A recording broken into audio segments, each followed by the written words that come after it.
Oke, hari ini kita ketemu akan ngobrol dengan alumni Stika 91 lagi. Jadi siapakah dia? Ditunggu di Plasenta.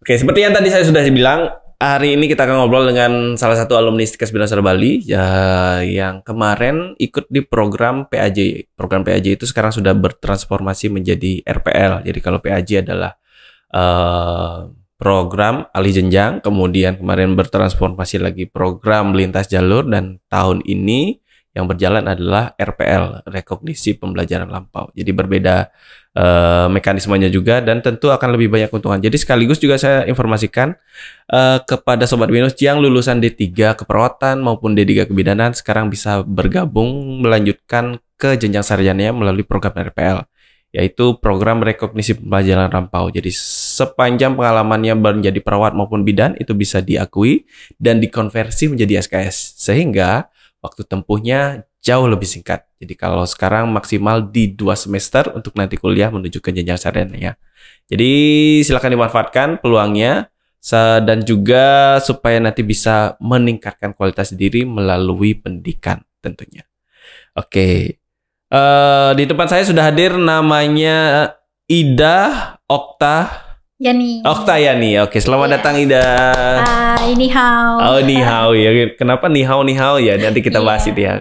Supaya Sobat Binus punya insight yang baru lagi. Supaya tahu dunia luar. Kenapa dunia luar? Karena memang dari luar. Gimana kabarnya Ida? Sehat. Sehat luar ya. Biasa. Pokoknya gimana kabarnya? Selalu sehat. Apalagi kemarin sudah sempat kontak-kontak sama Ida, dapat ilmu-ilmu banyak banget tentang negara yang kemarin menjadi tujuan Ida. Jadi melalui kesempatan ini saya harap Sobat Binus nanti bisa termotivasi dan menjadi inspirasi juga supaya nanti bisa melanjutkan pendidikan ke luar negeri. Kenapa ke luar negeri kemarin nih? Boleh diceritakan? Iya, karena kalau kemarin itu saya kan ahlinya itu sebelumnya adalah klinisi. Jadi saya sempat kerja di klinis itu selama 6 tahunan. 6 tahun? Iya, 6 tahunan. Jadi kemarin karena COVID itu sempat berpikir bahwa kayaknya perlu pindah haluan. Iya, jadi pengen yang lebih stabil. Dan saya tuh sebenarnya memang ada planning untuk melanjutkan S2. Dan kebetulan saya juga ikut event-event pameran luar negeri, kuliah untuk ke luar negeri. Jadinya saya berpikir kayaknya kesempatan ini mungkin lebih membuka koneksi yang lebih lebih luas untuk nantinya bisa bekerja sama atau berkoneksi dengan untuk network yang lebih luas. Benar. Iya, menjadi nambah wawasan juga, nambah relasi. Benar. Jadi untuk karir kedepannya mungkin itu penting. Iya. Kemarin berarti 6 tahun itu di BIMC ya. Iya. Kemarin sempat bekerja di BIMC. Angkatannya kemarin siapa tuh? Satu kelas. Kalau di PAJ dan sekaligus teman saya di BIMC juga ada Ngurah Jaya, ada Jaya, Pak Ngurah. Agus Adi Putra, ada Bu Sinta, Bu Nisa. Saya lupa lagi. Jaya sekarang di ASN ya? Iya. Oke. Berarti Ida lulusnya di tahun 2019. Iya, saya lulus dari profesinya 2019. Ya, 2019. Masuknya 2016 ya. Oke. Nah, kenapa harus ke negara? Ini kan kuliahnya di Taiwan ya. Iya. Kuliah S2 di Taiwan. Boleh saya ulang lagi, kuliah S2 di Taiwan, jauh-jauh ke Taiwan, belajar, kemudian kenapa harus di Taiwan? Nah, kemarin itu ada beberapa pertimbangan yang membuat saya juga memilih di Taiwan. Sebenarnya Taiwan itu dia sangat welcome terhadap foreigners juga. Dia juga menawarkan beasiswa yang cukup bervariasi. Oh ya? Ya, dan juga kalau dari tenaga pengajar dan juga kurikulum yang mereka tawarkan itu sudah menurut saya sudah sangat bagus dan sesuai dengan apa yang ingin saya lakukan. Jadi waktu itu saya ke Taiwan itu saya memilih untuk pindah sedikit dari keperawatan, saya memilih magister kesehatan masyarakat karena saya lihat dari sana kita bisa lihat sebelum kita apply ke sana sebenarnya kita bisa lihat, bisa cek dulu gitu ya. Iya, jadi mata kuliah apa sebenarnya yang mereka tawarkan. Sampai mata kuliahnya boleh. Kuliah apa yang mereka tawarkan, juga ada profil-profil dosennya dan juga nanti dari sana kita bisa lihat penelitian-penelitiannya. Dan dari situ kan saya berpikir bahwa mungkin ini ada sesuatu yang relate yang ingin saya lakukan ke depannya. Jadi saya memilih jadi di CMU di tempat saya sekarang. Dan juga karena ada pertimbangan coveran beasiswa yang waktu itu sangat saya suka. Jadi ya itu menurut saya pertimbangannya sih itu. Oke, berarti udah dapat beasiswa di sana ya? Iya. Itu tahu dapat beasiswa berarti sebelum apply di sana atau gimana prosesnya? Iya, dari sebelum apply mereka punya deadline tentang waktu tertentu saat beasiswa itu dibuka dan ditutup. Jadi sistemnya itu kayak terintegrasi gitu, Pak. Iya, harus buka dulu beasiswa baru ke untuk pendaftaran mahasiswa baru di sana gitu ya. Iya. Oke. Jadi kita bisa pilih dua atau tiga kampus dengan program studi tertentu. Kita langsung apply ke sana melalui satu sistem. Jadi mereka akan terintegrasi. Sistem itu masuk, kita upload persyaratannya, kampus kita akan menerima. Gitu. Jadi sampai nanti di sistem itu karena satu sistem, jadi mungkin seperti pemberi rekomendasi pun mengupload surat rekomendasinya ke sana melalui sistem itu. Pemberi rekomendasinya yang langsung upload di sana. Iya. Wow. Jadi kita tidak pas saya daftar, jadi saya meminta surat rekomendasi dan yang mengupload adalah rekomendernya. Yang bersangkutan. Iya, yang bersangkutan. Jadi kita tidak tahu apa isinya. Iya. Seperti itu. Oke, ada kemungkinan kemarin ditolak gitu nggak? Nah, kalau untuk penolakan sebelumnya ada di beasiswa. Saya pernah mengajukan ke dua beasiswa, yaitu pertama beasiswa Australia Awards dan yang kedua yang kedua di Chevening. Chevening itu punya pemerintah Inggris. Jadi setelah saya apply di dua beasiswa tersebut, saya gagal. Nah, di sana saya memang mengajukan program nursing, Magister of Nursing. Dan di situ saya kurang beruntung, jadi move forward. Kira-kira kenapa tuh penyebabnya ditolak ya? Dikasih tahu nggak gini ya? Kalau untuk mereka tidak spesifik memberitahu, jadi mereka hanya mengirimkan email bahwa unfortunately mereka nggak bisa moving forward untuk aplikasi. Jadi jauh itu aja ya. Oke. Tapi gue pindah ke tempat yang lain. Galau sih, tapi galau cuma iya sih kalau tujuannya kalau ditolak ya pasti ada fase galaunya. Terus gimana akhirnya siapa yang mengobati kegalauan itu? Mengobati kegalauannya ya sendiri. Jadinya cari lagi. Apakah beasiswa yang bisa saya apply dengan kemampuan atau experience yang saya miliki. Terus memang dari negara ataupun program studi itu sebenarnya relate nggak seperti apa yang mau saya cari. Jadi ya kita harus tahu sebenarnya apa yang kita inginkan nanti. Jadi dari situ lihat profil-profilnya, lihat kurikulumnya, ya apply. Dan kebetulan karena saya waktu itu ditolak di AAS dan juga Chevening, mereka kan kayak rumahnya ilmu nursing ya kalau menurut saya. Australia sama UK ya. Jadi waktu saya memilih Taiwan itu saya memang melanjutkan ke public health karena di sana sistem asuransinya bagus. Mereka sangat diakui di Asia bahwa mereka punya sistem asuransi yang bagus dan juga mereka emergency preparedness-nya juga oke. Jadi untuk mempelajari public health itu sesuatu yang sangat bagus mungkin di emergency preparedness-nya bagus ya. Iya, jadi kalau ada outbreaks atau apa mereka ini sangat cekatan gitu lah, negaranya dianggap cekatan. Mirip-mirip Jepang berarti gitu ya. Karena sebenarnya karena politik dan lain-lain, jadi mereka kan tidak bisa seperti Indonesia yang menerima bantuan dari berbagai negara. Betul. Jadi mereka itu ya kayak survive sendiri gitu. Jadi bagaimana mereka menjaga kestabilan kesehatan negaranya mereka hanya dengan dirinya sendiri. Jadi kayak dari situ mungkin belajar untuk kesehatan masyarakat itu oke. Jadi ya, mungkin karena waktu itu juga memang saya memang mencarinya yang lebih ke kesehatan masyarakat di sana. Jadi untuk nursing waktu itu saya tidak terlalu mendalami mencari prodinya. Prodinya, iya. Berarti itu di tahun 2000? Saya berangkat kuliah itu 2022 fall. Ya, September 2022. September 2022. Iya. Itu kan masih masa transisi dia. Iya, waktu itu masih masa transisi dan juga saya harus karantina. Oh, karantina tuh waktu itu masih ya? Masih karantina. Karena mereka masih, kalau tidak salah di Indonesia sudah mulai hanya menerapkan social distancing, sudah mulai berkurang COVID rate-nya dan juga peraturan COVID-nya sudah tidak. Namun karena saya berangkat dari Indo dan juga iya, dan juga mungkin mereka strict terhadap COVID itu sendiri juga. Jadi saya harus dikarantina dan menariknya lagi satu batch setelah saya itu sudah free, maksudnya masuk tidak setelah perlu itu karantina tidak ada lagi. Iya. Oke, yang winter berarti aman mereka datang ya. Jadi ya memang harus karantina. Tapi itu sebenarnya bagus juga sih, karena waktu itu memang perlu agak kesulitan mencari tempat tinggal kan. Maksudnya ada hikmahnya. Benar.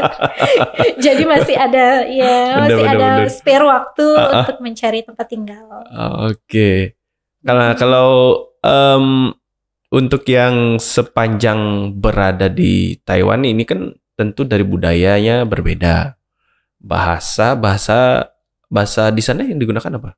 Bahasa Mandarin. Mandarin. Chinese tradisional. Berarti kan ini sudah satu hal yang berbeda sekali dibandingkan yang dijalankan di Bali. Bahasa berbeda, budaya berbeda, kemudian sosialnya juga pasti akan berbeda. Itu gimana kemarin mengatasinya? Memang ini sih ya, awal-awal itu kesulitan sih lebih karena ke bahasa. Karena waktu itu memang Taiwan kan bukan negara yang menggunakan bahasa Inggris sebagai bahasa ibu mereka. Jadi sementara saya waktu itu memang tidak ada persiapan untuk belajar bahasa basic Mandarin sebelum ke sana. Jadi saya memang pure saya mencari program yang berbahasa Inggris, program internasional, dan juga saya tidak ada persiapan belajar Mandarin. Jadi untuk beli makan kita masih memakai Google Translate. Saya dan teman saya masih memakai Google Translate. Jadi dan untungnya mereka adalah orang yang sabar ya. Ada beberapa negara kan mungkin mereka kalau tidak bisa berbicara bahasanya mereka, mungkin mereka akan ya udah pergi gitu. I don't care. Kalau untuk mereka akan berusaha membantu gitu. Jadi kalau mereka sabar mau menunggu untuk melihat dan mengerti juga saya mentranslate dan lain-lain. Jadi hanya saja kalau di convenience store seperti itu masih mereka bisa berbahasa Inggris. Jadi kayak pramuniaga dan lain-lainnya itu masih bisa berbahasa Inggris. Sudah bisa ya. Yang muda-muda pun sekarang mereka karena sudah dipersiapkan untuk berbahasa Inggris sebagai bahasa keduanya mereka. Jadi mereka rata-rata bisa berbahasa Inggris meski yang simple. Yang dasar-dasar basicnya gitu. Mungkin awal kalau dari segi makanan sih tidak terlalu, karena kita biasa makan Chinese juga. Chinese foodnya totally the same. Jadi rasanya memang sama banget atau gimana? Ada tauconya. Lebih hambar. Iya. ada satu gini sih, kebiasaan baik yang mungkin saya adopsi dari sana, kan di sana jadinya saya mengurangi makanan yang berasa, jadi kayak less salt gitu. Jadi nggak yang salty food itu, makan yang nggak salty food itu udah oke sekarang. Jadi biasa di sana. Yang hambar, makanan yang rendah gula gitu, kayak udah biasa gitu. Makanya pas balik ke Bali, aduh kok manis sekali. Manis banget. Jadi ya kayak terbiasa, maksudnya di sana mereka kayak mungkin sangat memperhatikan kesehatan dari makanannya. Gorengan gitu berarti nggak ada. Di sana ada gorengan, cuma mereka prefer untuk membeli makanan yang fresh, yang fresh. Ada buah-buahnya, yang rebus-rebus gitu. Iya, yang rebus-rebus juga ada. Jadi ya udah. Kalau dari homesick sih tidak terlalu, kayak saya merasa masih karena ada banyak teman Indonesia di sana yang sangat welcome dengan teman baru gitu, kayak orang Indonesia baru ke sana tuh mereka sangat welcome, jadi kayak ngerasa nggak terlalu homesick sih, karena mungkin dari perbedaan waktu juga kita sama Wita ya, sama-sama Wita ya. Jamnya sama, dan juga nggak ada dari segi cuacanya pun tidak sangat ekstrim seperti Eropa atau Amerika. Perubahannya nggak terlalu ekstrim. Jadi dari ini sih cuma bahasa ya. Bahasa. Jadi saya tidak mempersiapkan diri untuk belajar basic Mandarin, tapi sebenarnya mereka memberikan kita kelas bahasa Mandarin basic itu secara gratis. Oh, kita bisa ikut kampus, itu? Iya, kita bisa ikut. Bahkan di beberapa kampus itu memberikan potongan seperti beasiswa. Berapa persen jika level bahasa Mandarin kita meningkat. Jadi mereka ada kayak les bahasa Mandarin yang disediakan kampus. Jika bahasa Mandarin kita bagus nilainya, nanti kita akan dapat potongan tuition fee. Oh, potongan, potongan uang semester. Uang semesterannya langsung ya. Jadi itu ada biasanya itu diterapkan ke beberapa kampus lebih ke ekonomi, dan juga ada beberapa yang menerapkan itu ke mahasiswa inter S1. Oh iya. Oh, yang S1 ada juga internasionalnya? Ada beberapa kampus itu. Tapi mayoritas mereka akan menyarankan untuk mengikuti Chinese Proficiency untuk yang S1. Untuk yang S1. Yang S2, S3 nggak terlalu S2, S3 sudah banyak program studi yang internasional. Oke. Kalau terkait suasana akademiknya gimana? Seberapa berbeda dengan Indonesia? Kemarin Ida kan ada ikut pas D3, kemudian S1 sudah tahu suasana akademiknya sama profesi. Kemudian sekarang di Taiwan, bagaimana sih suasana akademiknya di sana? Kalau menurut saya sangat senang dengan cara mereka berinteraksi, karena waktu di kelas itu dosennya isi. Jadi dosennya hanya menerangkan slide-nya, dan slide-nya itu pun simple, cuma belasan dan lain-lain, tapi kita kebanyakan interaksi. Jadi mungkin di Indonesia pun sekarang sudah mulai belajar sudah mulai memperbanyak interaksi daripada slide yang banyak slide yang banyak dan tutornya banyak. Cuma waktu itu mereka akan mengaitkan dengan studi kasus. Jadi di akhir slide dosen memang sebelumnya kan kita ada e-learning. Di e-learning itu dosen rata-rata sudah mengupload pelajaran mereka hingga akhir semester.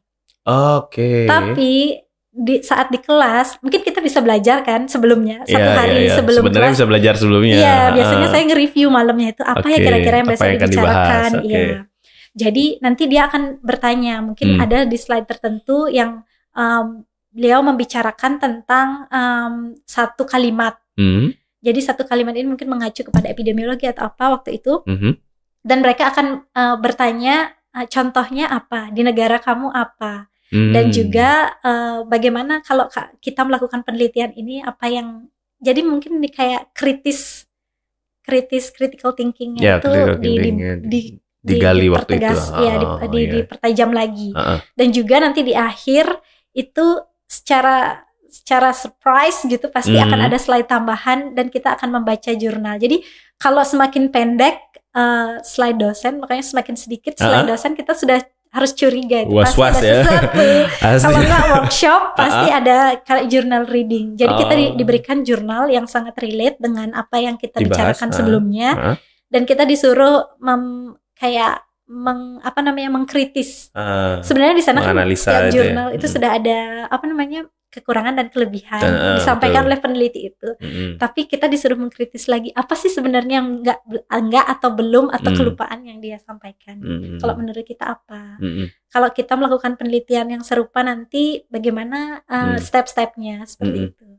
Jadi mungkin itu kayak mereka memberikan kita teori, ngajak kita ngobrol, dan nanti kita disuruh untuk mereview lagi melalui apa yang kita tangkap itu sih. Kasusnya itu kasusnya. Jadi teraplikasi langsung ya. Jadi apa yang dibahas sebelumnya langsung ditemukan dengan kasusnya.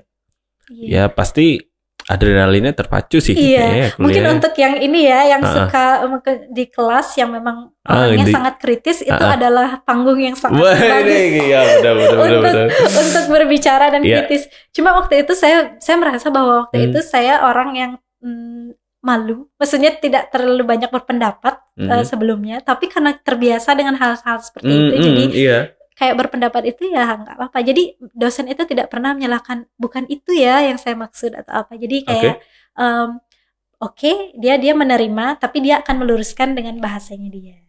Jadi kayak tidak ada blaming. Jadi kan kita kayak tidak merasa bersalah untuk mengungkapkan isi kepala ya. Benar. Mungkin jadi kalau itu diterapkan di mahasiswa S1 itu mungkin akan lebih membuat mereka terbiasa untuk karena waktu itu mungkin kita S2, jadi tanpa disuruh pun pasti akan teman-teman saya waktu itu nyerocos terus tanpa ini.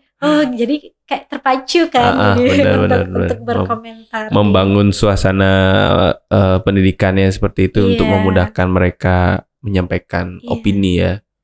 Jadi dan juga satu hal yang seru saya mungkin kayak dapatkan di kelas waktu itu, karena karakteristik teman-teman itu kan berbeda dari berbagai negara. Dari negara mana aja teman-teman di kelas? Waktu itu teman saya ada dari Saint Lucia, dari Saint Lucia, Caribbean. Iya, Amerika Latin nggak? Latin. Wow. Caribbean. Jauh ya mereka kuliah. Terus ada dari Vietnam, Filipina, Thailand, ada Eswatini. Jadi mereka, jadi suasana kelas itu ramai karena kita itu menyampaikan apa yang terjadi di negara kita masing-masing. Dan itu serunya. Menarik banget sih itu pasti. Gitu. Jadi kayak pasti rame. Karena kalau di negara saya, contoh kalau pemberian vaksin HPV waktu itu ditanya. Jadi gimana sih pemberian vaksin di sini, angka ininya apa namanya, serviknya bagaimana serviknya, dan mereka itu kayak bertanya kalau di negaraku seperti ini, negaraku seperti ini. Jadi kita kan otomatis juga kita harus tahu dong profil negara kita bagaimana. Benar, nggak mau gimana? Nggak mau. Rasa kebangsaanku terpanggil. Iya, jadinya harus bertanggung jawab lah. Benar. Mahasiswa dari negara ini harusnya tahu, apalagi itu kan major kita ya, public health gitu. Betul. Jadi waktu itu udah pasti harus persiapan sekali, ini kira-kira apa gitu, dan memang dikasih waktu. Kalau kalian memang nggak tahu, silakan searching seperti itu. Jadi enaknya itu kita bisa kayak bertukar pikiran. Oh ya, kayak di negaramu ini vaksinnya sudah disediakan pemerintah, di negara saya nggak ada seperti itu. Iya. Jadi itu kayak untuk bertukar. Mungkin kalau di nursing pun pasti seperti itu. Kayak bagaimana kebijakan-kebijakan yang dijalankan ya. Bagaimana perawatan di rumah sakit ini, kalau di Indo bagaimana, di Vietnam bagaimana. Karena waktu itu sebenarnya saya ada mengikuti 2 kelas keperawatan.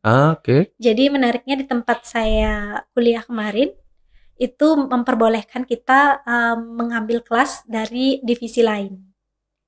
Iya, jika kelas itu berbahasa Inggris. Namun ada beberapa kelas yang terhitung kredit, ada yang beberapa kelas yang enggak. Jadi kita ya ikut itu hanya ingin mendapatkan ilmunya saja. Udah siap dengan hal itu jika memang itu tidak di convert ke kredit kita. Jadi waktu itu memang saya mengikuti 2 kelas nursing dan 1 kelas memang tidak di convert. Jadi memang waktu itu kalau tidak salah itu adalah evidence based nursing. Itu kelasnya S3 waktu itu. Jadi tidak boleh, jadi tidak di convert ke mata kuliah saya. Dan di sana itu dosennya pun bertanya, profesornya bertanya, bagaimana kalau caring di rumah sakit di Indonesia tentang perawatan ini, tentang perawatan ini. Jadi enaknya kita bisa bertukar pikiran dengan dari berbagai negara yang profesi atau keilmuan dari negara lain. Jadi itu sih yang sangat menarik. Seru banget sih ya. Yang satu kelas dari berbagai macam provinsi, kabupaten aja udah pasti berbeda. Mungkin kita punya satu role yang sama, tapi cara aplikasinya kan mungkin ada dimodifikasi. Itu aja lumayan seru, apalagi kalau beda negara, beda treatmentnya juga di masing-masing negara ya. Wah, nggak kebayang nih. Mau nyusul. Ayo silakan menyusul. Oke. Terus kalau suasana kelasnya ya pasti seru sih itu. Kalau dosennya gimana sih di sana? Nah, Kalau dosennya, kalau menurut saya cara ngajarnya mereka itu sangat interaktif. Jadi mereka rata-rata mereka itu ada ngasih workshop, bukan seperti trial gitu. Jadi contoh kita mempelajari epidemiologi, bagian apa menganalisa data atau menganalisa apa gitu. Jadi mereka akan nanti mempersiapkan seperti workshop. Oke. Silakan cari data sendiri atau apa, lalu praktekkan yang saya kasih, dan juga nanti kita akan mempresentasikan. Jadi lebih dosennya memang menekankan kritis, tapi mereka juga memberikan kita ruang untuk mengaplikasikan ininya, ilmunya. Oke. Dan mereka itu tipe yang santai ya, jadi kalau ada yang telat itu ya nggak apa-apa sebenarnya. Tipe kalau yang mungkin easy aja mereka. Kalau ada yang telat atau nggak datang, mungkin pasti ditanya kemana dia, bisakah kita mulai seperti itu, atau kalian ingin menunggu atau apa. Jadi ya enak sih. Kalau dari segi pengajarannya juga enak. Kadang-kadang beberapa mereka itu ngasih kelas, satu kelas khusus untuk presentasi. Jadi contoh waktu itu di kelas saya ada sekitar 7 orang. 7 orang. Jadi beliau menyuruh untuk presentasikan sebuah jurnal yang relate dengan topik waktu itu, ini kesehatan, non-communicable disease. Jadi cari jurnal yang diterbitkan oleh orang dari kita, penelitian yang dilakukan di Indonesia, yang masuk ke well-known jurnal gitu, yang terindeks SSCI, lalu kita presentasikan itu. Jadi mereka akan, yang lain itu secara otomatis akan bertanya. Akan bertanya. Lalu kalau di akhir dia akan dosen, profesornya akan memberikan feedback atau kayak memancing. Sebenarnya kalau dari pendapatnya dia, ini loh kekurangan dari jurnal ini, dari penelitian ini. Kalau menurut kalian gimana? Ada lagi seperti itu cara memancingnya. Jadi kayak ya benar-benar diberi pemantiknya dulu gitu, baru nanti ada pendapat dari mereka ya. Wah. Nah, kalau ini kampusnya namanya apa?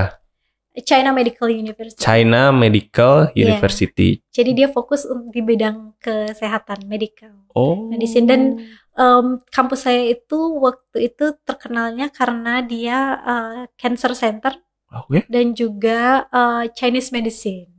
Karena mereka masih sangat bangga dengan dan sangat mempercayai Chinese medicine. Akupuntur gitu, dan berbagai ramuannya. Jadi kayak di kampus saya waktu itu punya museum sendiri. Oh iya. Museum sendiri untuk Chinese medicine-nya. Wow. Itu di areal kampusnya juga atau di areal yang berbeda? Di kampus satu, kampus pusatnya. Kompleknya itu luas banget berarti itu? Kita terbagi menjadi 2.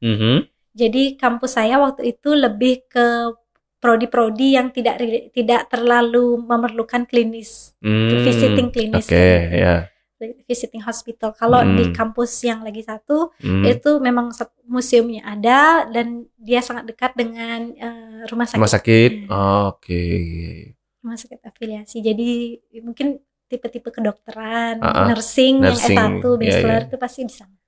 Lebih dekat akses ke rumah sakitnya ya. Itu berarti di kota apa sih namanya? Taichung. Itu di Central Taiwan. Itu Mas di tengah. Di tengahnya negara Taiwan. Kalau Taipei-nya jauh? Kalau Taipei karena kita bisa pakai high speed rail itu 1 jaman. Kalau pakai bus biasa itu 2-3 jam. 2-3 jaman nih. Masih bisa dijangkau.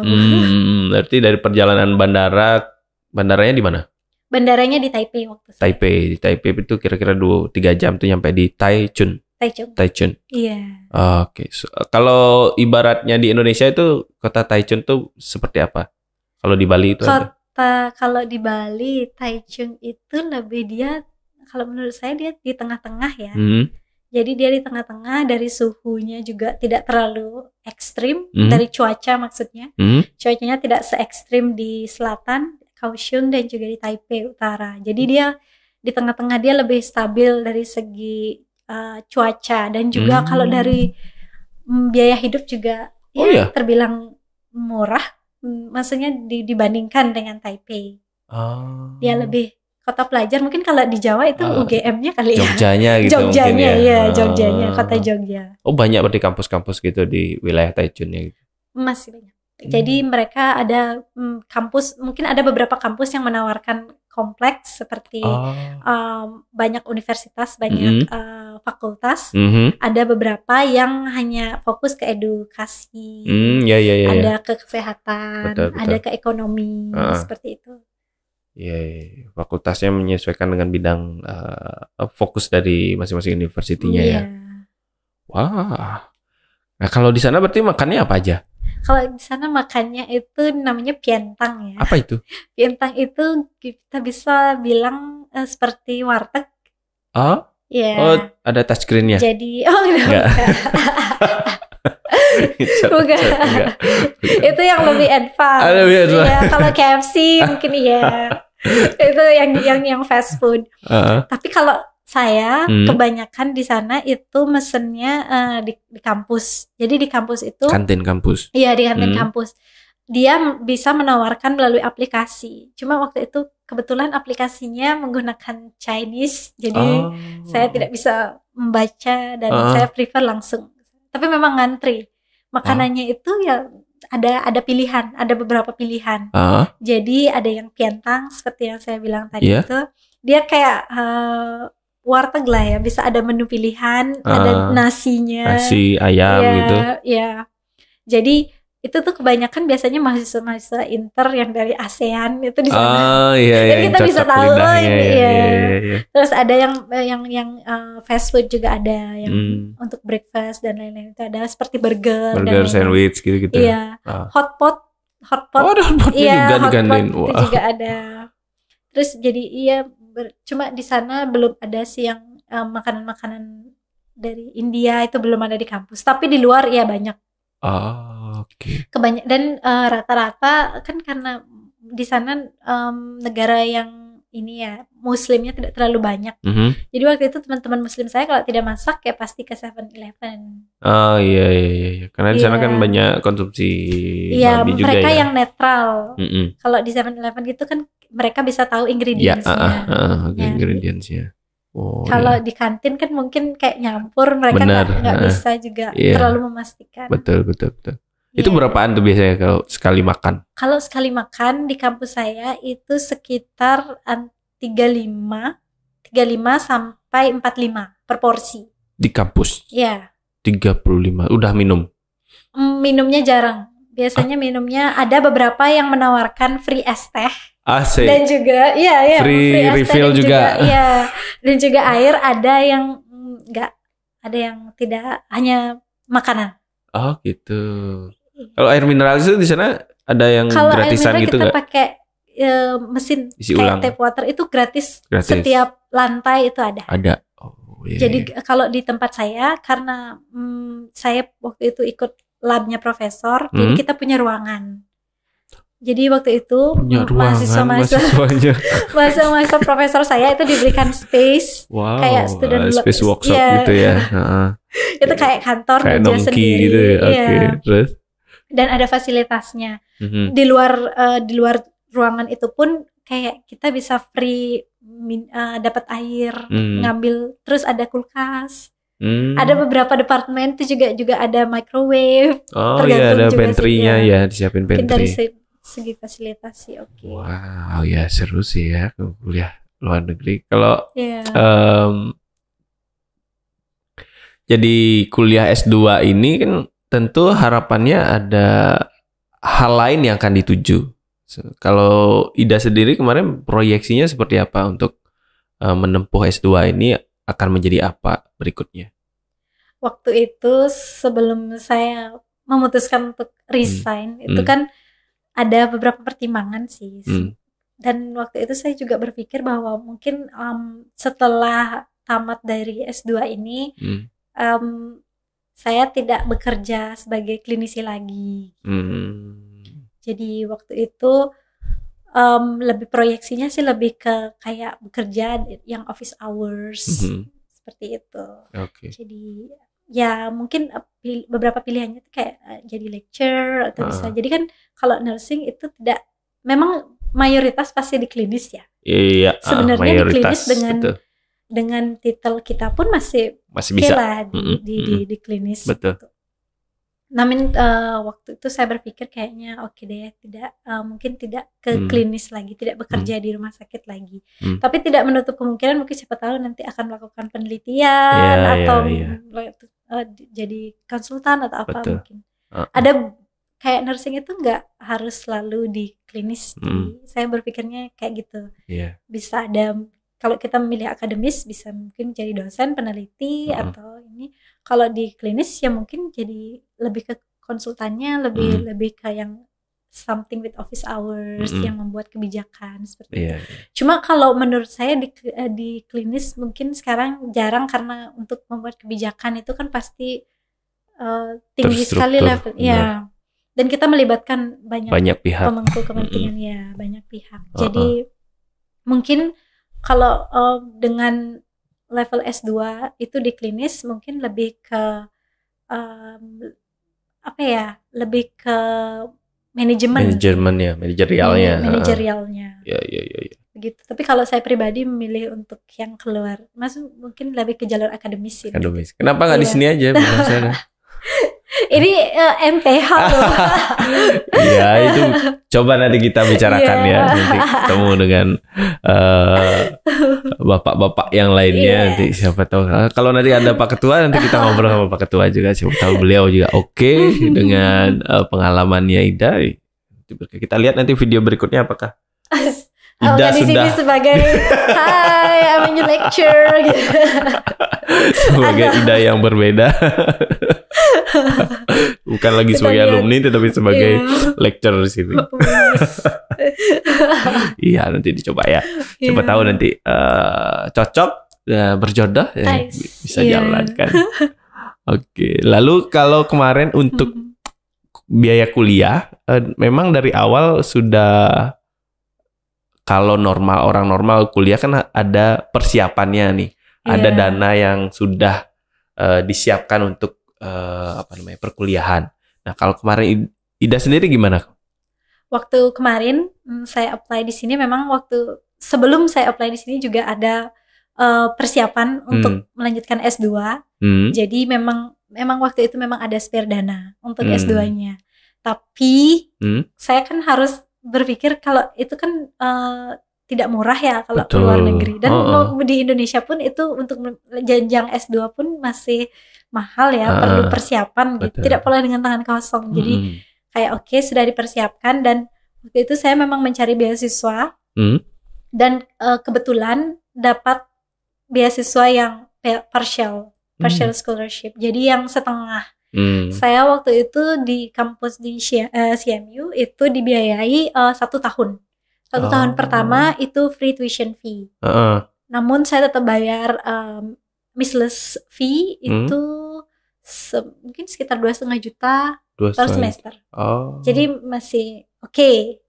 Jadi 1 tahun pertama itu tanpa beasiswa, maksudnya tanpa tuition fee. Nah, tahun kedua ya saya bayar uang tuition fee-nya. Dan itu rata-rata sih mirip-mirip ya, se-Taiwan. S2. Saya pun bertanya ke teman saya yang lokal, di jenjang S2 yang warga lokal, mereka bayarnya sama seperti saya. Ada subsidi itu dari pemerintah kampus saya. Kalau dari subsidi dari pemerintah, mereka jika mengajukan. Beda. Jadi mereka itu jarang ada dari kampus saya sempat ada email yang kalau jika dia di disable atau jika keluarganya ada yang meninggal atau apa, dia akan dapat special fee untuk tuitionnya. Tapi jika mereka itu sebenarnya bisa dapat beasiswa lain jika mereka ikut seperti apa ya, untuk yang cowok-cowok itu wamil. Oh gitu. Iya, mereka akan dapat uang jika mereka mau ikut itu saat mereka kuliah, dan mereka nggak apa-apa kayak absen selama 1 semester 2 semester tuh nggak apa-apa. Kalau wamil. Iya. Berarti jadi, untuk orang lokal sana ya. Iya, dan mereka juga kadang-kadang lebih banyak prestasi gini sih. beasiswa dari prestasi yang mereka hasilkan. Misalnya? Jika mereka itu mungkin S2 atau S1 sudah ikut aktif kegiatan-kegiatan ilmiah atau apa, bikin project kesehatan atau apa, itu mereka akan mendapatkan dana yang disponsori oleh pemerintah dan mereka juga akan dapat uang. Jadi makanya banyak sekali saya lihat di email. Jadi kita itu terintegrasi ke email kampus. Jadi di sana akan banyak dapat notifikasi. Beasiswa ini sedang dibuka, Jadi kayak lihatlah persyaratannya apakah masuk apa enggak. Persyaratannya cocok apa bisa apply apa enggak gitu. Tapi mayoritas yang di kampus pasti untuk yang udah bisa lokal untuk yang lokal. Jadi kemarin Ida ikut gitu project-project gitu. Iya, kalau untuk saya pribadi kemarin untuk mendapatkan uang tambahan itu ikut jadi research assistant, juga jadi English teaching assistant. Oh, English teaching juga? Iya. Di mana? Ada jadi di SD. Oh, di SD yang terafiliasi juga sama kampus atau berbeda sekali? Itu seperti program pemerintah Taiwan. Jadi mereka itu ingin warganya itu seperti Singapura. Mereka itu punya Inggrisnya sendiri. Nanti jika mereka bahasa Inggris itu adalah bahasa keduanya mereka yang digunakan sehari-hari, mereka mungkin meningkatkan kemampuan bahasa Inggris karena untuk menarik negara asing itu biar banyak. Dan tanpa menarik pun mereka banyak kok ada warga-warga asing yang berdatangan gitu. Nah, di sana mahasiswa dari pemerintah Taiwan, mahasiswa internasional itu diberikan privilege untuk ikut mendaftar sebagai ELTA namanya, English Language Teaching Assistant. Ya, nah mayoritas kan anak-anak SD, SMP itu mereka belum fasih berbahasa Inggris. Jadi kita itu diharapkan kayak memperkaya ininya mereka, entah cara mendengarkan mereka. Dengan cara berkomunikasinya, membantu untuk memperkaya kayak apa ya namanya ya, cara mendengarkan itu loh. Ya jadi mereka itu kita kan aksen kita berbeda-beda. Aksen orang Indonesia yang berbicara bahasa Inggris berbeda dengan Thailand, berbeda dengan teman saya yang native yang dari Saint Lucia. Jadi dengan harapan kita itu ikut memberikan mereka pelajaran bahasa Inggris itu, jadi mereka itu terbiasa dengan aksen-aksen yang berbeda. Dengan banyak aksen ya. Iya. Itu kan mereka masih belajar bahasa Inggris, sedangkan prosesnya itu dihantarkannya dengan bahasa apa? Dengan bahasa Inggris. Bahasa Inggris. Iya. Prosesnya nanti dalam kegiatan belajar mengajar dalam bahasa Inggris, tapi nanti jika mungkin siswanya bingung atau tidak mengerti, gurunya akan datang. Jadi ELTA itu tidak mengajar secara penuh. Meski dia orang native, tapi dia tetap harus bersama dengan dosen. Dengan gurunya, guru lokal sana. Gurunya, karena kan mahasiswanya mungkin belum mengerti. Betul. Seperti itu. Itu dah. Dan mereka mungkin kayak excited gitu, ketemu dengan orang baru, luar negeri lagi, pasti beda antusiasnya. Jadi kalau untuk mahasiswa yang di sana di S2 di Taiwan, kalau menurut saya untuk part time jobnya itu banyak ada pilihan. Oh, bisa. Iya, makanya kalau beberapa orang itu ke sana tanpa beasiswa pun oke gitu. Mungkin bisa. Mereka sudah mempersiapkan dana untuk semester, untuk tuition fee. Hanya saja untuk biaya hidup mereka bisa mungkin dari belum. part-time. Asalkan kita pintar mengatur ini waktu betul. Jadi bisa jadi kalau contoh untuk S2 mayoritas itu pasti jadi research assistant atau ELTA. ELTA ini program resmi pemerintah. Jadi per jamnya kalau tidak salah itu dibayar 200.000. Jadi kita bisa ngajar berapa jam gitu per minggu. Dan itu dikalikan 4, jadi kan dalam 1 bulan ada 4 minggu. Itu bisa dikonversi. Ya lumayan lah untuk nambah-nambah uang jajan. Kalau jadi research assistant juga. Tapi untuk dari segi gaji jadi research assistant itu bervariasi. Tergantung projectnya, tergantung profesornya juga kan ya. Seberapa besar beliau ingin untuk memberikan ke asistennya. Kalau Ida pernah? Saya pernah. saya pernah jadi research assistant, pernah juga jadi teaching assistant. Jadi waktu itu profesor saya membuka kelas bahasa Inggris. Ya. Di bidang occupational health.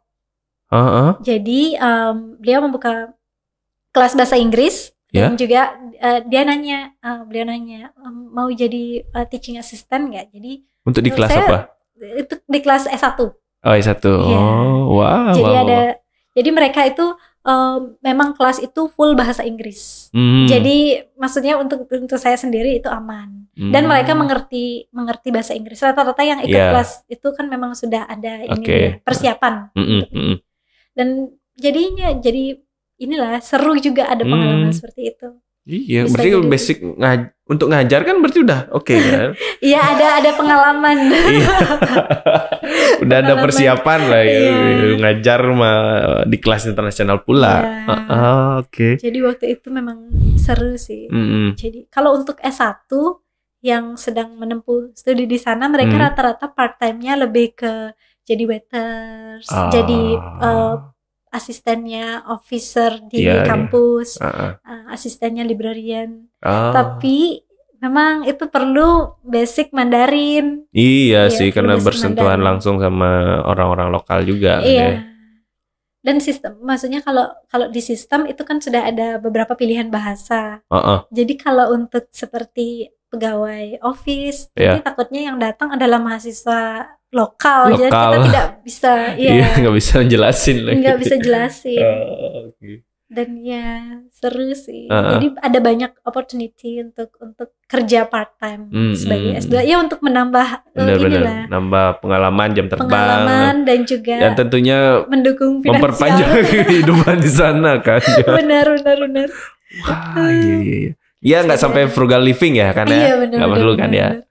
Oke. Kalau terkait dari lingkungan tempat tinggal?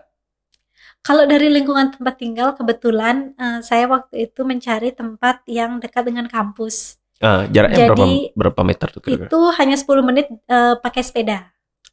Jadi di sana 10 menit pakai sepeda dan jalan kaki pun 15 menit karena jalannya kan maksudnya pave-nya bagus, trotoarnya bagus, jadi langsung. Dan di sana itu kalau area tempat tinggal saya mayoritas orang lokal.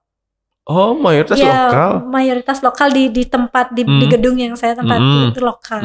Namun di beberapa gedung yang lain ada mahasiswa intern karena itu kan komplek dekat dengan kampus ya. Iya. Dan jadi, area dekat dengan tempat makan. Ibaratnya kos-kosannya banyak tempat. Jadi otomatis tempat makan juga akhirnya tempat makan banyak. Tempat variasi. Iya. Dan itu dekat dengan ini juga, dekat dengan taman. Jadi karena kita bisa exercise, jogging. Taman kota gitu? Iya. Taman kota bener. Oh iya. Tapi taman kotanya itu sangat luas. Itu jadi kita dan fasilitasnya lengkap. Oh, ada alat gymnya juga. Itu di kampus. Oh, di kampus ada. Ada. Oke. Terus kalau di taman kota? Kalau di taman kota enggak ada. Kebetulan yang taman kota yang sana yang lebih banyak yang free space, area terbuka, open space. Jadi untuk jogging yang gitu. Jogging track gitu ya. Piknik bisa. Oh iya. Iya. Oh, kayak lapangan bisa. Di Bedugul gitu. Iya. lebih inilah ya. Ada ya pokoknya fasilitasnya lengkap, toilet dan lain-lain itu enggak ini. Okay. Jadi mereka lebih inilah lengkap, ada untuk atletik, untuk tempat atletik itu juga. Ada juga. Jadi inilah. Berarti kalau untuk negara dibandingkan antara Indonesia dengan Taiwan ini, menurut Ida, sepanjang Ida berada di sana, dari sisi fasilitas, sisi kesehatannya, sisi pendidikan, grade-nya kira-kira gimana? Kalau Taiwan ya, kalau menurut saya itu ratingnya dari 1 sampai 10 ya. 9 lah ya. 9? Iya, 10-nya maaf ya karena bahasanya. Oh iya. Sebenarnya saya mau ngasih rating 10 sih karena karena bahasa kadang-kadang bikin gini juga sih agak ini terbatas jadinya pergerakan. Tapi 9 kalau menurut saya itu udah sangat bagus ya. Iya, bagus karena banget itu. Mereka dari segi transportasi, dari segi kesehatan, bahkan saya waktu itu kan ikut di health insurance-nya mereka. Ikut Saya- ngapain nih? Ya, jadi saya tuh bisa ke sana gratis. Waktu itu saya cuma bayar berapa belas ribu untuk akupuntur. Oh, Saya hanya nyoba-nyoba waktu itu. Untungnya waktu itu memang sempat saya sakit, ketemu dokter, dan itu memang dibayarin oleh asuransinya mereka. Ya, health insurance-nya. Terus sempat juga karena temen bilang, oh coba akupuntur, masa kamu di sini nggak pernah nyoba akupuntur gitu. Karena maksudnya mereka bagus, mereka adalah kayak rumahnya Chinese medicine, masa nggak ini akupuntur. Terus waktu itu karena memang kebetulan saya pakai name tag, maksudnya pakai afiliasi mungkin ya, name tag kampus, dilihat ada mahasiswa CMU. Jadi dikasih diskon. Waktu itu bayar cuma belasan ribu. 15.000 gitu mungkin ya. Saya lupa berapa nominalnya. Itu cuma untuk kayak administrasinya aja. Semuanya gratis. Itu treatment apa kemarin? Dokter dari dokter akupuntur. Akupuntur apa? Di bagian belakang. Waktu itu mungkin karena saya terlalu stres dengan tesis saya, jadi bagian pundak saya itu kayak berat dan kaku. Dan terus temen nyaranin, kenapa nggak mau coba ini gitu. Udah coba, dan itu memang benar-benar works, tapi perlu beberapa kali datang. Iya. Tapi pada saat treatment pertama itu udah ngefek kan ya? Udah ngefek. Kalau dibantu obat udah hilang kayaknya. Kalau teman saya pernah seperti itu, dia dikasih sebuah obat resep Chinese medicine. Resepnya? Iya. Oke. Jadi itu ditebus di counter farmasinya mereka, di yang bagian obat Cina. Itu dia dapat seperti obat penenang. Dan benar-benar dia tidur nggak ingat apa. Benar-benar kayak itu obat sangat kuat, entah dosisnya yang tinggi atau bagaimana nggak tahu, tapi itu ngefek sekali. Karena dia sebelumnya di akupuntur dan setelahnya minum obat itu. Itu bentuknya apa obatnya? Serbuk? Obatnya itu seperti pil hitam. Oh, kayak yang di kacang, kayak kacang kungfu gitu ya yang kayak pil kacang ajaib ya, Son Goku enggak? Mungkin. Oh iya, bentuknya bulat semua, sama. Tapi untuk obat itu saja. Kalau obat yang lain belum tahu. Oh iya. Karena biasanya kalau di film-film Cina kan bulatnya sama, besarannya juga sama untuk semua jenis penyakit. Itu untuk itu. Dan apa namanya, ngefek di teman saya. Oke. Kalau untuk akupuntur sendiri memang perlu waktu. Dokternya pun bilang dia memang tidak akan serta-merta menghilangkan simptom dalam satu kali treatment. Dia perlu beberapa kali treatment. Perlu beberapa, apalagi untuk yang nyeri kronis seperti itu. Perlu beberapa kali treatment. Wow, seru banget sih ya. Dan mereka ternyata lebih percaya dengan Chinese medicine-nya untuk orang-orang yang lansia ya. Mereka sangat lebih percaya ini traditional medicine-nya daripada Western medicine. Mereka tetap campaign keduanya berarti, atau memang apa namanya mendominasi yang medikalnya atau ke tradisionalnya? Kalau di kampus saya berbarengan dia. Sama. Jadi mereka itu ada counter Western medicine, ada Chinese medicine.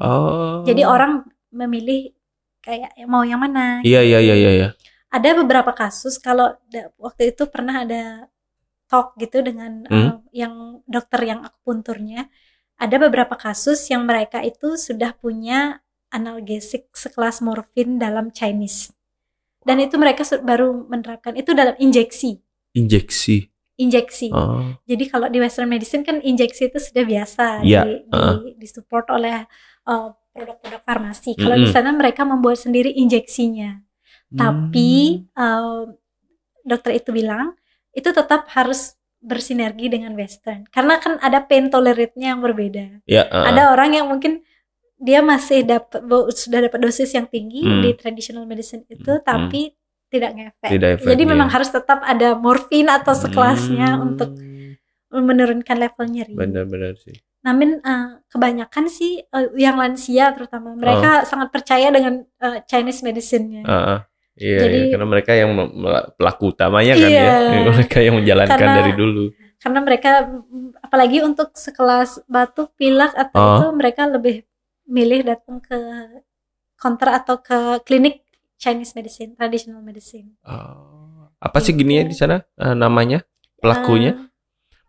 yang menjalankan Chinese medicine? Untuk nama sebutannya saya kurang tahu karena biasanya kita panggil dokter. Oh, sama tetap dokter panggilannya. Iya, mereka dokter. Jadi di kampus saya itu ada ini fakultas kedokteran, fakultas kedokteran Cina. Oh, jadi ada Faculty of Medicine, ya jadi ada Faculty of Chinese Medicine. Okay. Jadi mereka ada orang Indonesia yang jadi yang masuk di Fakultas Kedokteran. Oh, kuliah Cina. Di sana. Iya. Waktu itu memang satu batch dengan saya. Waktu karantina. Jadi kita tahu, dia milih. Tapi memang dia proyeksinya nanti balik ke Indo memang akan membuka klinik kedokteran Cina. Wow. Iya sih. Kalau di Bali sih juga sudah jalan untuk Yankestrat sih ya, pelayanan kesehatan tradisional. Jadi mungkin kalau dibandingkan dengan dari pengobatan Cina, tidak gaungnya tidak sebesar pengobatan Cina. Tapi mungkin kalau bisa kita kembangkan lagi kesehatan tradisional Bali yang menggunakan usada Bali itu mungkin akan bisa jadi keunggulan lain untuk pariwisata Bali tentunya juga. Iya, benar. Karena mungkin orang-orang di sana mereka memang memasarkan produknya mereka itu berdasarkan evidence juga. Jadi mereka sudah ada penelitiannya. Penelitiannya dari tikus seperti itu udah ada. Mungkin mereka melalui tahapan itu juga. Mereka melalui tahapan itu juga.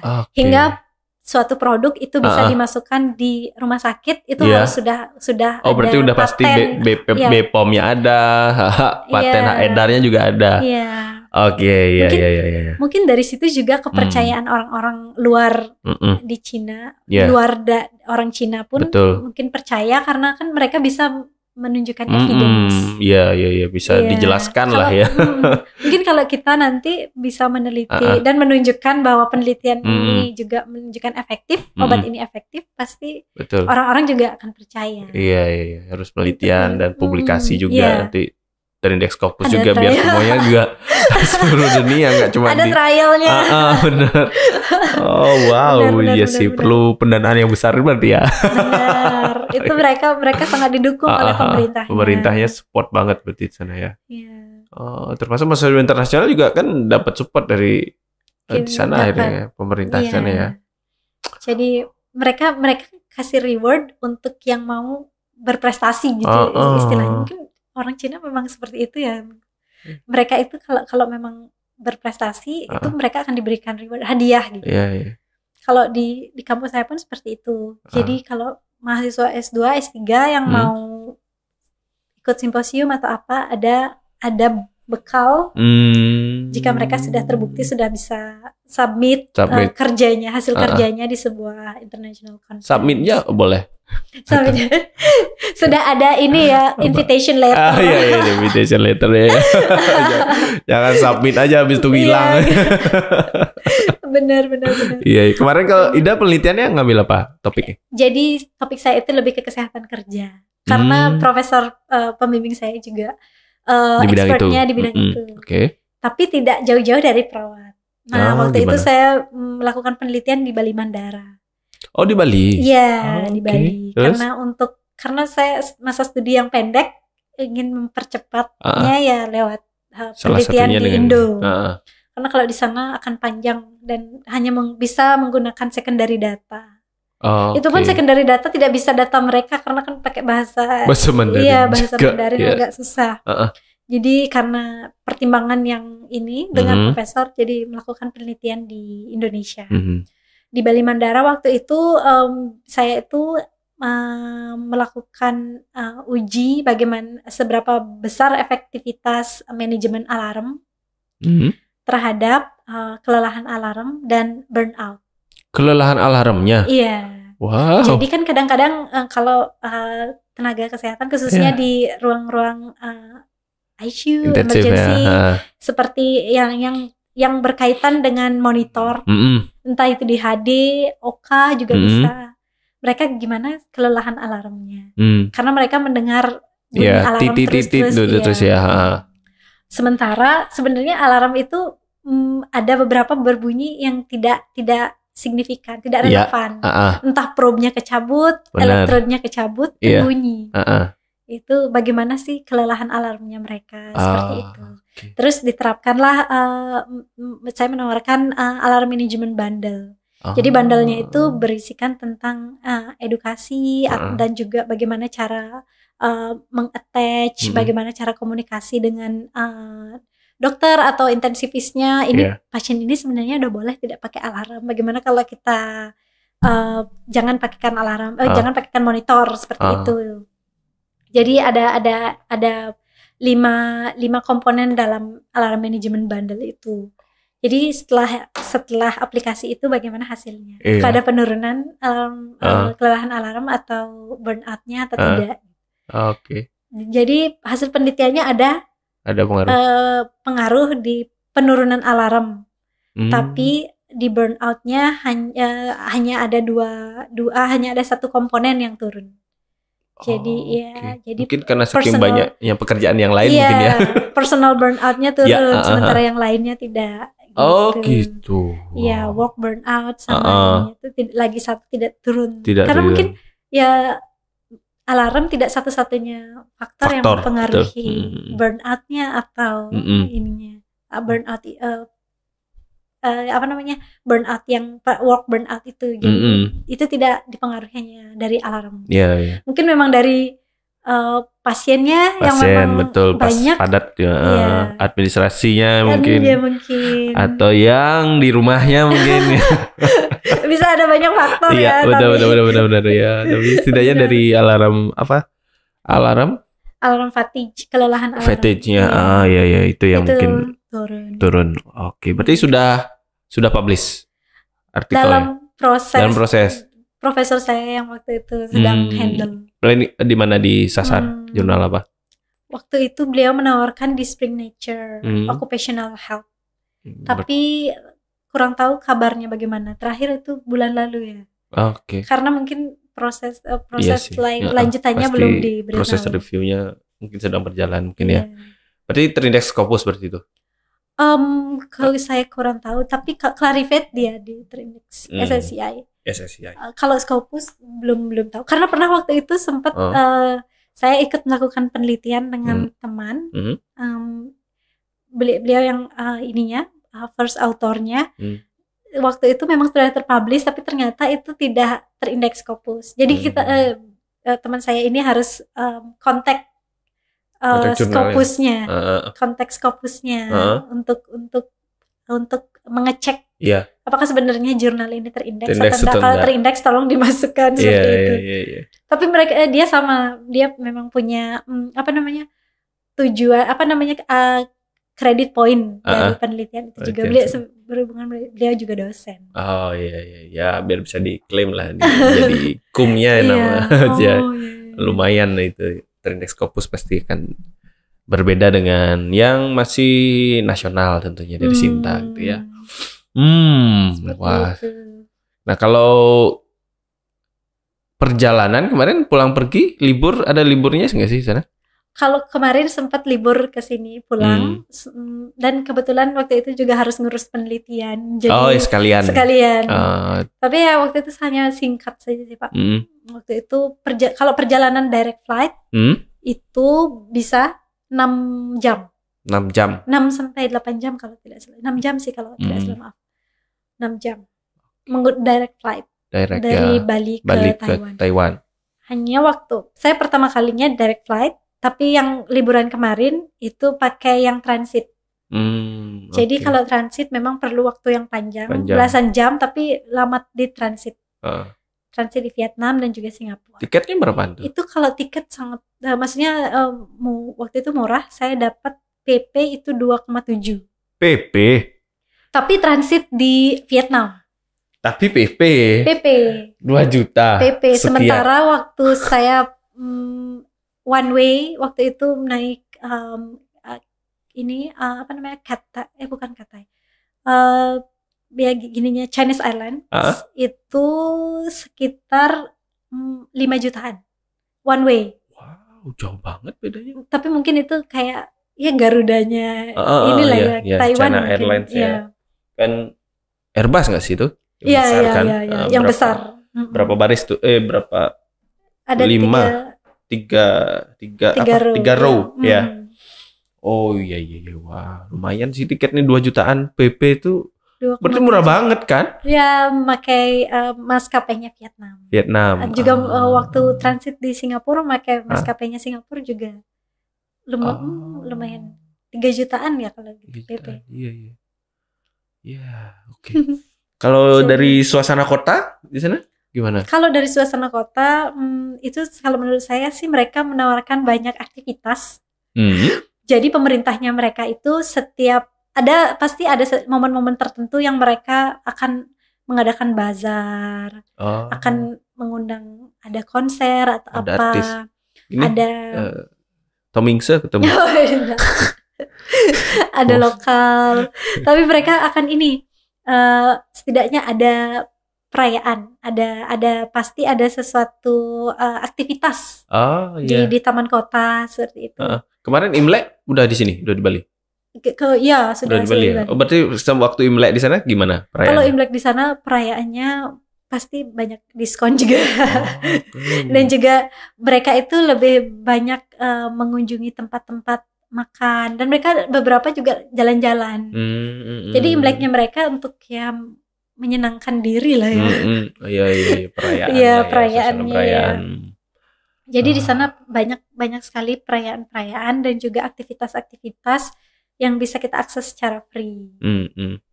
Jadi ada serunya juga sih. Iya pasti. Dan juga mayoritas tempat-tempat umumnya mereka itu tidak ada tiket, tidak ada entrance fee. Oh gitu. Jadi gratis. Wow. Jadi kita kadang-kadang ke sana mungkin hanya bayar beberapa ribu karena bus. Iya. Kebetulan bus berapa ribu? 5.000 bisa itu rupiah. Kalau selisihnya. Oh iya. Sebenarnya saya gratis. Kalau di Taichung ya. Okay. Kalau di Taichung itu mahasiswanya gratis bus transportasi. Tab-nya pakai apa? Pakai kartu mahasiswa kita bisa terintegrasi. Wow. Dan jadi situ gratis. Jadinya kan kalau makanya orang-orang mahasiswa di Taichung dia kalau ada beberapa hari free, beberapa jam pun free, bisa ke kemana aja, cus ke museum atau apa gitu. Oke, jadi karena mungkin dari segi transport lah diringankan, biarpun itu beberapa ribu aja. Itu diringan. Sekali naik itu mungkin 12.000 PP.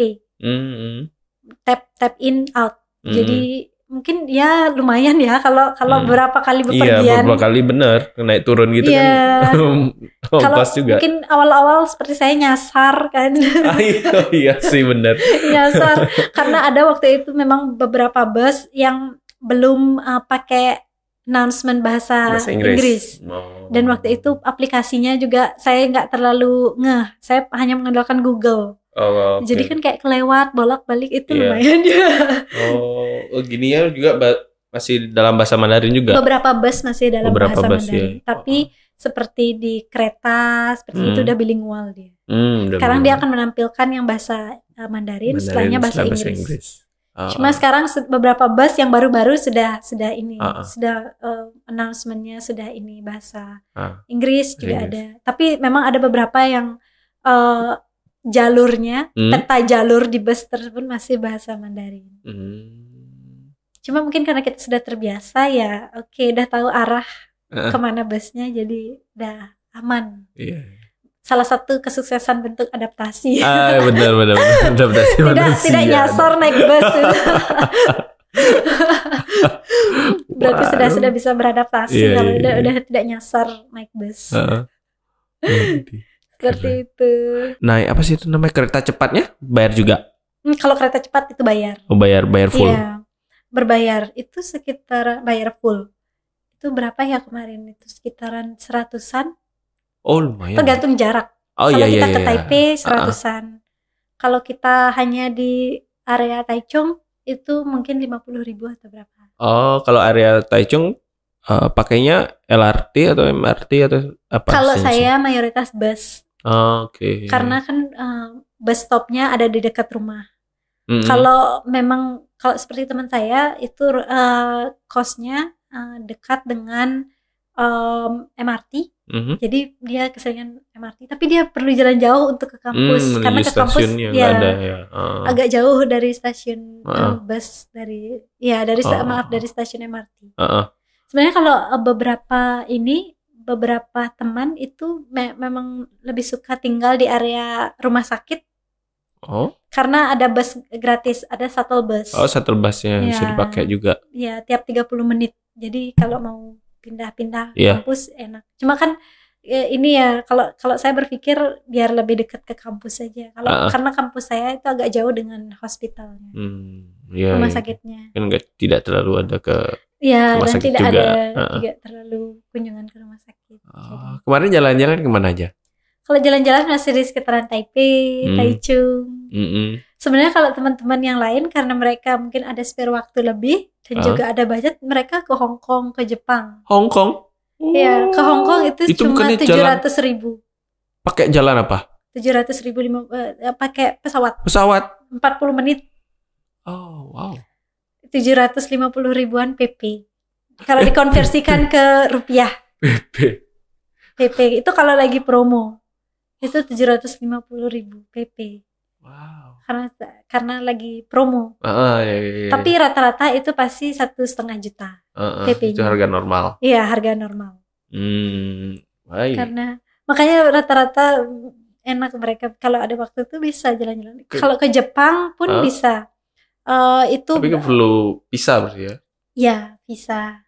Kalau di Hong Kong perlu visa? Kita tidak. Kita perlu visa on arrival atau apa itu. Pokoknya visanya aja. Masih ini.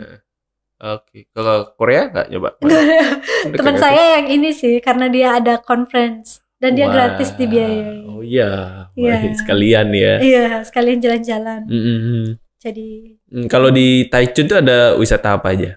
Kalau di sana lebih ada yang terkenal itu ada danau. Iya, ada Sun Moon Lake namanya. Salmon Lake. Sun Moon. Oh, Sun Moon Lake. Sun Moon Lake. Gitu. Sun Moon? Iya. Kenapa katanya Sun Moon Lake? Itu ada saya. Waktu itu coba datang. Itu seperti Bedugul lah ya. Ada tempat untuk bersepeda, piknik. Piknik keluarga gitu ya. Iya, dan rata-rata setelahnya selain Sun Moon Lake itu pasti di area kota saja. Museum. Pantai dekat nggak? Pantai agak jauh. Tapi ada Gaume yang terkenal. Ada kincir anginnya. Terus tempat syutingnya Meteor Garden? Oh iya, itu ada di universitas, tapi saya tidak datang, saya lupa. Itu teman saya waktu itu sempat ke sana, sempat ngajakin. Di kampusnya?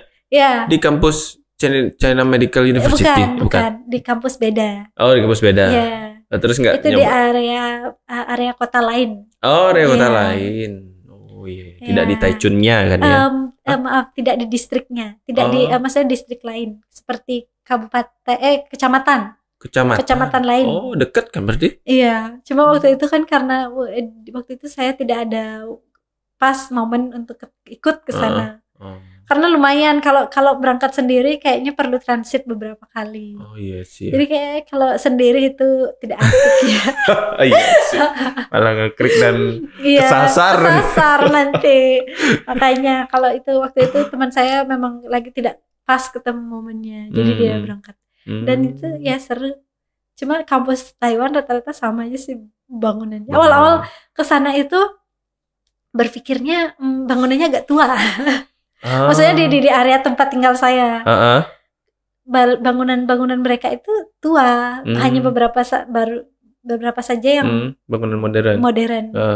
Karena mereka itu ini untuk membangun rumah itu kayak perlu hari baik atau mungkin rumah itu belum jelek-jelek amat menurut mereka seperti itu. Jadi mereka tidak seperti kita kan mungkin 10 tahun atau apa jangankan 10 tahun mungkin 5 tahun aja pengen ganti suasana mungkin. Kalau mereka enggak. Jadi memang rata-rata kalau di area tempat tinggal saya itu beberapa bangunan itu terlihat tua. Benar-benar tua yang kayak tua. Jadi kayak kok rumah ini maksudnya gempa nanti roboh gitu. salah satu consideration ya untuk memilih tempat tinggal kan juga dilihat. Mereka dengan jujur akan memperlihatkan fotonya, foto rumah dan juga tahun berdirinya, berapa tahun rumah itu, seperti itu. Mereka dikasih lihat itu di aplikasi, riwayat berapa kali kena gempa juga. Nah, jadi mereka akan melihat bahwa kita bisa lihat bahwa rumah ini sudah contoh 15 tahun, 5 tahun gitu. Kelihatannya masih bagus. Mungkin interiornya aja yang di make up. Bangunannya masih sama. 15 tahun gitu. Mungkin itu jadi pertimbangan juga untuk memilih tempat tinggal. Oh, gitu. Maksudnya biar cari aman. Sebenarnya kokoh sih, tapi kan kita tidak tahu ya kalau ada gempa. Iya sih, tapi kalau udah gimana? Nasib gimana ya? Benar. Tapi kemarin kalau interior apartemennya gimana tuh? Kalau dari menurut saya itu masih bagus biarpun tidak modern ya. Kalau modern itu kan mungkin lantainya vinil atau apa dari segi mereka. Dari itu sih enggak, masih pakai ubin. Tapi ubin. Fasilitasnya lengkap. Ubin bukan keramik. Keramik. Beda. Beda ya. Keramik. Keramik. Itu dah.